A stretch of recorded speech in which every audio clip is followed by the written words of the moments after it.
कभी सोचा है कि भूतों की कहानियों की तरफ हम इतने क्यों खिंचे चले जाते हैं? ये एक ऐसा सवाल है जो सदियों से हमारे साथ है। पर क्या हो अगर भूत सिर्फ डराने वाली कहानियों के किरदार ना हो? आज हम भूतों की दो बिल्कुल अलग दुनियाओं को समझने की कोशिश करेंगे। एक दुनिया है यादों की, इतिहास की, और दूसरी दुनिया है विज्ञान की, और 10 लाख डॉलर के एक बड़े इनाम की। देखिए, यही सवाल आज हमारी पूरी बातचीत का सेंटर पॉइंट है।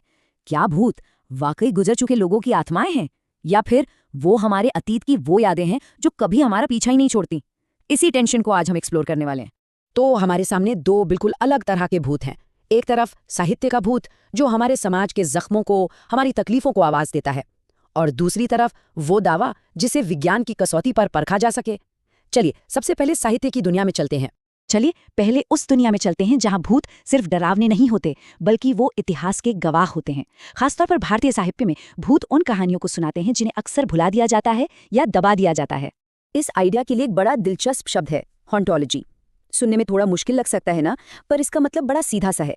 इसका मतलब है कि अतीत कभी मरता नहीं है। वो एक भूत की तरह हमारे आज पर, हमारे वर्तमान पर हमेशा असर डालता रहता है।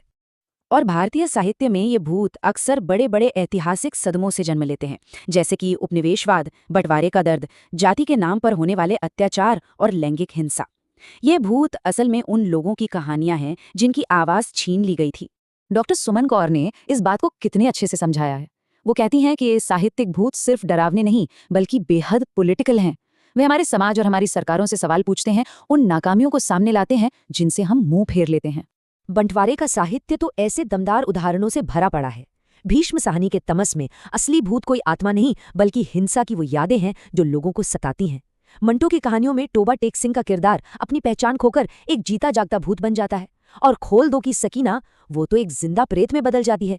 इन सब में एक बात कॉमन है, असल में ये यादें ही हैं जो सबसे ज्यादा डराती हैं। और फिर चुड़ैल का किरदार है। अक्सर उसे एक बुरी आत्मा के तौर पर दिखाया जाता है, लेकिन अगर हम थोड़ा गहराई से सोचें तो वो पितृसत्ता के खिलाफ एक औरत के गुस्से और उसके विरोध का प्रतीक है। वो एक ऐसी आवाज है जो अपने लिए न्याय मांग रही है। अमिताभ घोष का ये कोट तो रोंगटे खड़े कर देता है। वो कहते हैं, ऐसा लगा जैसे कोई चीज हमारे ऊपर से गुजरी हो, एक साये या भूत की तरह। ये बात पूरी तरह से समझाती है कि कैसे कोई बड़ा सामाजिक सदमा एक भूत की तरह पूरे देश को सता सकता है।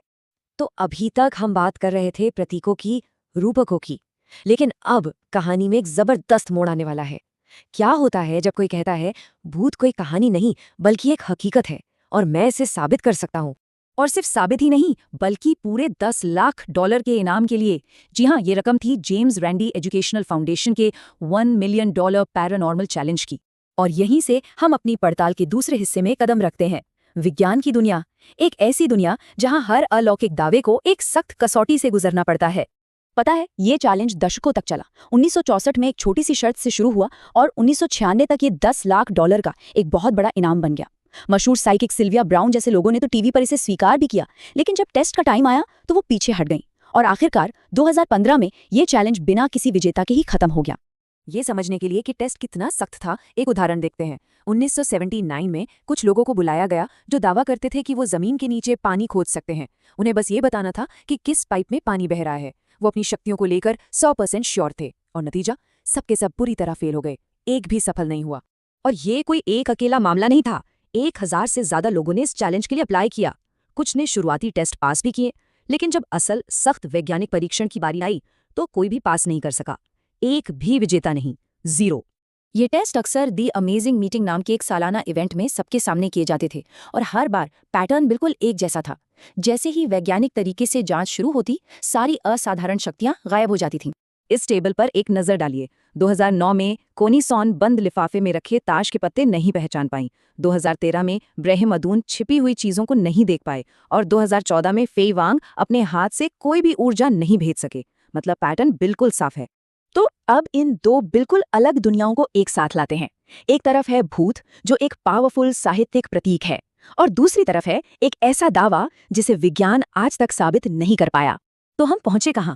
देखिए, वैज्ञानिक नजरिए से देखें तो ऐसी शक्तियों का कोई ठोस सबूत नहीं मिला है, लेकिन इसका ये मतलब बिल्कुल नहीं है कि भूत असली नहीं है। वे एक शक्तिशाली सांस्कृतिक शक्ति के रूप में बिल्कुल असली हैं, एक ऐसा जरिया जिससे हम अपने साझा अतीत और अपने गहरे जख्मों को समझते हैं। तो आखिर में सवाल बस इतना है, क्या प्रेत बाधित होने के लिए यानी हॉन्टेड महसूस करने के लिए हमें सचमुच भूतों की जरूरत है? या क्या असली प्रेत बाधा हमारी अपनी यादें हैं, हमारा अपना इतिहास है और हमारे अपने अनसुलझे दर्द हैं? शायद असली भूत बाहर नहीं, हमारे अंदर ही हैं।